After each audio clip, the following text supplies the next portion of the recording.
Halo, selamat datang di channel penyegaran rohani, saling mengingatkan saja.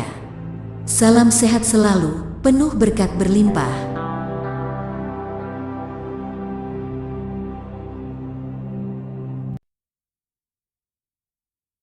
Sahabat yang terkasih, siapa sebenarnya ibu kandung kita? Untuk menjawab pertanyaan ini, mari kita merenungkan terlebih dahulu nasihat berikut ini. Cepat atau lambat, kamu akan merawat ibumu sambil menunggu detik-detik menghembuskan nafasnya yang terakhir. Tetapi sebelum situasi itu terjadi pada dirimu, ingatlah bahwa ibumu itu pernah merawat kamu selama kurang lebih 9 bulan dalam kandungannya, sambil menunggu detik-detik kelahiranmu. Apa yang terjadi selama kurang lebih 9 bulan itu? Ketika kita di dalam kandungan ibu kita, sejak hari pertama hingga detik-detik terakhir kita dilahirkan ke dunia ini, kita tidak pernah tahu siapa sebenarnya ibu yang sedang mengandung kita saat itu. Kita tidak pernah tahu apakah ibu kita itu berpendidikan rendah atau berpendidikan tinggi. Apakah ibu kita itu cantik atau biasa-biasa saja? Apakah ibu kita itu kaya atau miskin? Apakah ibu kita itu wanita karier atau hanya ibu rumah tangga biasa? Apakah ibu kita itu wanita yang sempurna atau cacat salah satu anggota tubuhnya? Apakah ibu kita itu akan mampu memenuhi semua harapan kita atau tidak? Dan seterusnya. Yang jelas, saat itu kita hidup dan kita belum tahu apa-apa selama masih di dalam kandungan ibu kita. Seiring berjalannya waktu kehidupan kita, kita dilahirkan dan perlahan-lahan kita mulai mengenal siapa ibu kita.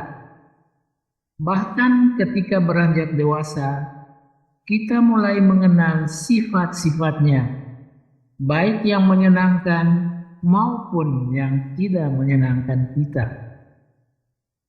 Terkadang apa yang dilakukan oleh ibu kita mungkin sangat menjengkelkan kita, menyebabkan kita emosi, dan akhirnya kita marah padanya dengan kata-kata kita yang kasar, sikap kita yang tidak sopan padanya, bahkan tindakan kita yang menyakitkan hatinya. Hal ini tidak hanya terjadi sekali saja, tetapi bisa saja terjadi berulang-ulang kali. Mengapa demikian? Ada satu catatan penting yang perlu kita ingat, yaitu sejelek-jeleknya ibu kita, sejahat-jahatnya ibu kita terhadap kita di saat-saat tertentu, ingatlah bahwa ibu kita hanya manusia biasa dan bukan malaikat. Tuhan tidak memilih ibu yang sempurna untuk mengandung dan melahirkan kita. Kita pun tidak pernah memilih ibu yang harus memenuhi syarat-syarat kita untuk mengandung dan melahirkan kita.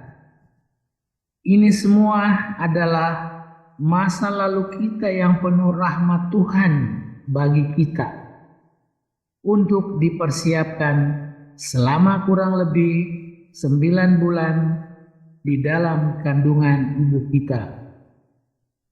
Jadi, ingatlah selalu dan sadarilah selalu bahwa ibu kandung kita adalah ibu pilihan Tuhan bagi kita. Sekali lagi, ibu kandung kita adalah ibu pilihan Tuhan bagi kita. Sekali lagi, ibu kandung kita adalah ibu pilihan Tuhan bagi kita. Kita baru saja diingatkan 3 kali tentang siapa sebenarnya ibu kandung kita. Dia adalah hadiah istimewa dari Tuhan bagi kita. Ingatlah akan kata-kata sederhana ini. Sorga terdapat di telapak kaki ibu. Coba maknai kalimat itu dengan hati dan iman. Berbicara tentang sorga berarti berbicara tentang Tuhan.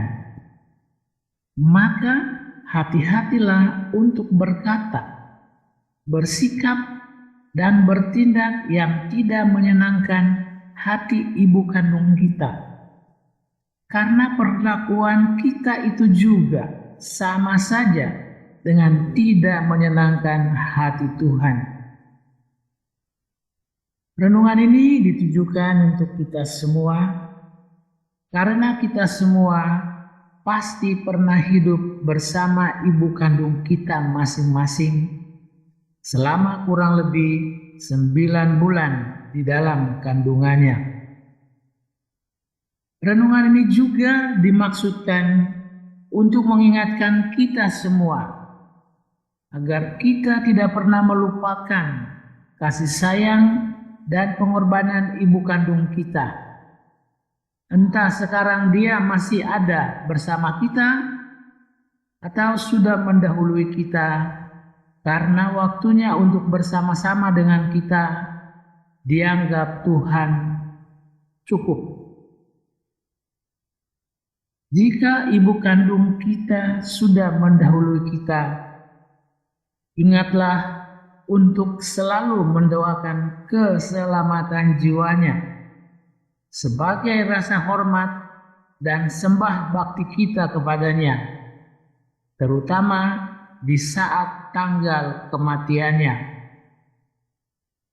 Jika ibu kandung kita masih diizinkan Tuhan untuk berbagi kasih bersamanya di dunia ini, kasihilah dia dengan sepenuh hati, tanpa mengeluh, meskipun sering apa yang dilakukannya sangat tidak sesuai dengan apa yang kita harapkan atau bertentangan dengan kemauan kita.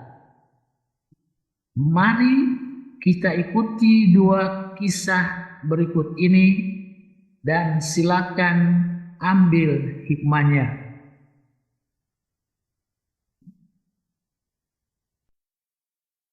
Tuan Lin Saugen telah menikah selama lebih dari 35 tahun. Setelah meninggal, ia meninggalkan 2 putra dan 2 putri, serta warisan 10 juta US dollar. Suatu jumlah yang sangat fantastis besarnya. Setelah di pemakaman, istrinya, Nyonya Lin, membagikan warisan sama rata kepada 4 anaknya, dengan berpikir kelak anak-anak akan merawatnya. Tapi setelah anak-anaknya mendapatkan uang warisan, ia dibuang di sebuah panti jompo dan mereka tidak mau mengurusnya lagi. 4 anaknya itu tidak pernah datang untuk menjenguknya. Beberapa tahun kemudian, Nyonya Lin bunuh diri karena depresi. Dalam waktu yang sama, ada seorang janda yaitu Nyonya Liu, berusia sama dengan Nyonya Lin. Suaminya juga meninggalkan 2 putra dan 2 putri, serta uang 10 juta US dollar untuk warisannya. Nyonya Liu menempatkan uangnya dalam tabungan dan deposito.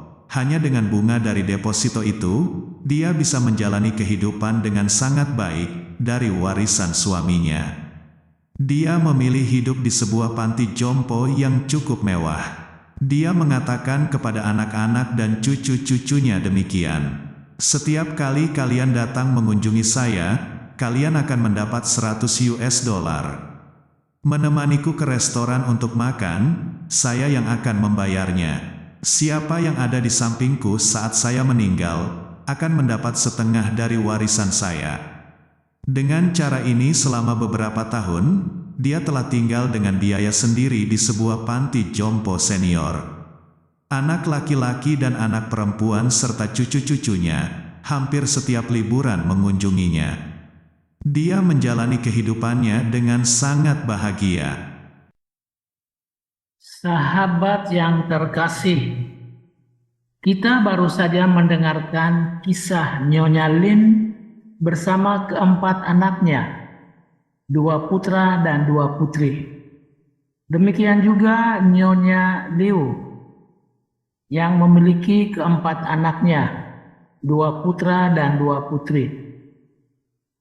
Dari kedua kisah tersebut, ada satu pertanyaan penting untuk kita renungkan bersama, yaitu, apakah panti jompo adalah pilihan terbaik bagi seorang ibu kandung untuk menghabiskan masa hidupnya sementara anak-anaknya masih ada?